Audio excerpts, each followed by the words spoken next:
remember, the main intention is control and restraint, or to take you off balance and throw you to the ground. So those are the main things we're going to cover in today's class.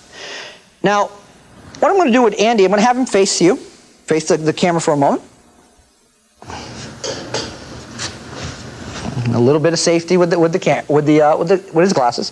What we're going to have Andy do here is, from the initial hold, all I'm going to have Andy do is take a step with either one of his feet out to a horse stance. Now notice what happened. Notice how my grip was loosened because I'm focusing here on this plane, and Andy went down and out. Now you may say to yourself, well, you know, you can go with that. Okay, I will. So I come up and I go with Andy's action. Go. I'm still off balance. Andy isn't. Andy is stable. He's rooted in his base. If he moves quickly, however, he'll find that he can release himself and extract himself out of the restraining grip. So again, I grab him here. He steps out the horse stance. Boom. Now the problem inherent into this is that he has to worry about those hands. So now, what will he do to deal with those hands possibly striking or grabbing him in the face? Well, what Andy's going to do, whatever direction he moves, the first thing he's going to do, his opposite hand is going to grab. So if he steps with his right foot, his left hand will grab, up. And if he steps with his left foot, his right hand will grab. So that being said, I grab him, he picks a foot to step with, boom.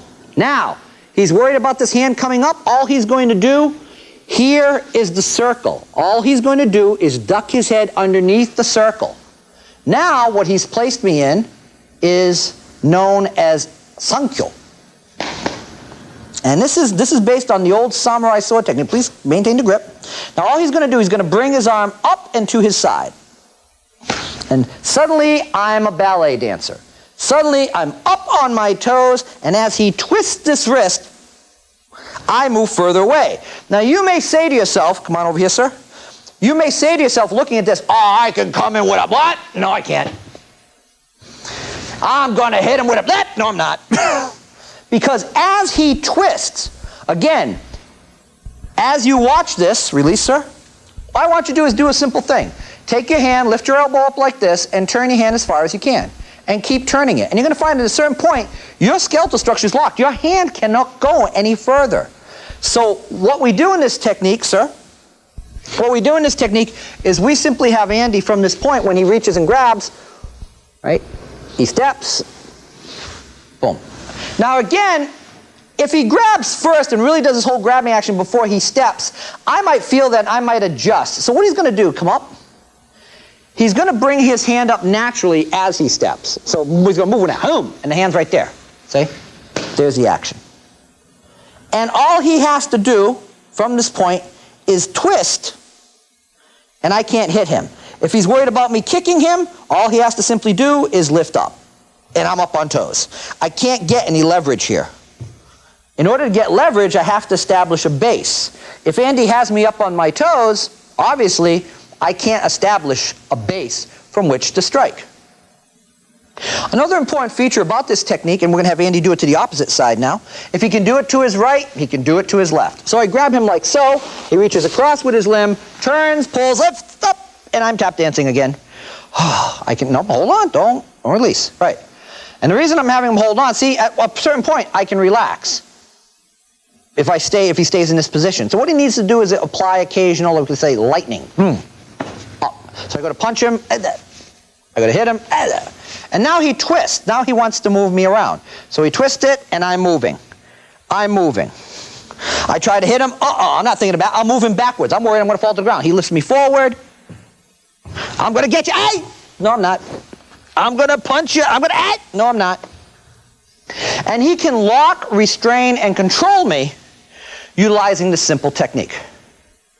Now, that being said, when he moved, he stepped opposite foot, opposite hand. Well, can't he step lead foot, lead hand? Yes, he can. And in that case, this response will be different.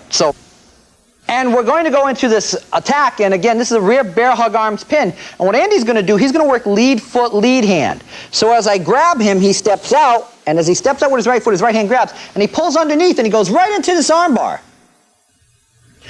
So all he does right from here, like we showed you earlier, again, I've got him in the bear hug, and he grabs my wrist as he steps. And all he does, he holds on, steps underneath, and there's the arm bar.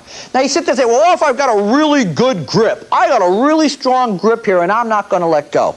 Well, same scenario. Again, I've got a really strong, good grip here. He steps and pulls. Whoa, whoa, whoa, whoa, whoa, whoa, whoa. There I go. Now, Andy left his foot there, and that became a bar. It became a locking action which was going to throw me over. Now, if I'm a big guy, I may bowl over him with that. So what he's going to do, he's going to take this extra step out with his foot, and he's going to get out of the way of the attack now. So now he's going to take 2 steps. So again, I grab him. He grabs, steps once, then he's going to grab and step twice, moving back, and here's his arm bar. Now, from that position, hold me there, sir, could he come in with a knee with his rear leg and knee me in the face? Could he come up with a stiff leg kick and pop me right in the face with that? Well, now with your back, not your front foot, sir. Back foot, right. He could kick with his front foot, but when he tries to do so, go ahead, kick with your front foot, now he's off balance, bye. He has no leverage. By placing the majority of his weight on his front foot, now, boom, he's got me locked. The minute he has to shift back to kick, his weight's shifted back and he's off balance. So again, I go to grab him, he steps, grabs, I got a good grip, oh, I'm still here, whoom, now I'm here, here's the kick, here's the knee, any number of actions can occur. And the majority of his weight is over his front foot, stable, within, rip, pow. He can go into his Kempo techniques, numerous actions he can do from this point. Up. Of course, the same rule, if he can do it with his right, he can do it with his left. So again, we're going to move to the opposite direction. Grab here, he steps out, boom, steps underneath, whoa, here I am, here's the knee, the kick, stepping in, doing other actions off that. Or maybe I just want to step in, I just want to control him. So I might step in front of his leg, put him in that arm bar and say, what are you doing to me? You know, why did you try to attack me? And now you're in control. Could he, from this position, slide this foot straight back? Right through my leg, blam, throw me right down to the ground face first. Yes, he could. But he won't do that because he's a nice guy. So these are some of the different actions we can do. Let's finish with something simple. We're going to give you one little toy that you can play with for today. And the last technique we're going to go into today is a simple understanding on handshakes. And when someone goes to shake your hand, it's supposed to be a gift. I give you my hand as a gift in friendship. Now, in ancient times, it was used with the right hand because most people, when they drew a weapon, they drew with their right hand. So by shaking hands, you ensured that your buddy, your friend, your compadre, did not draw his sword and go to attack you. And nor could you draw your sword to attack him. But of course, some of you have probably gone through that wonderful, horrible experience when someone goes to shake your hand and they start crushing it and squeezing it, and then it becomes a matter of strength and machismo. Well, we're going to show you a couple of simple techniques, and actually I'm going to show you a technique that is a presidential technique. So again, the president walks up, meets someone. It's so good to see you, Andy. And you know, it becomes very personable. You know, the president, it was like kind of a pseudo hug. You know, I got the handshake, it was very personal. This is actually a self-defense technique taught to heads of state in order so that they can escape someone crushing their hand or trying to grab them, or again, someone who will grab them in this fashion and turn them around and say, all right, he's coming with me. How do I stop that? Well, from here, shake hands. So good to see you. And what happens here is once you make that initial action, this arm that is here that looks so complimentary, so friendly, so shaking and caring, actually pushes as the hand pulls. Again, so the person can strike or simply pat them to dissuade the situation, to lower, to decelerate the level of danger. So again, simple shaking here. How you doing, Andy? Good to see you.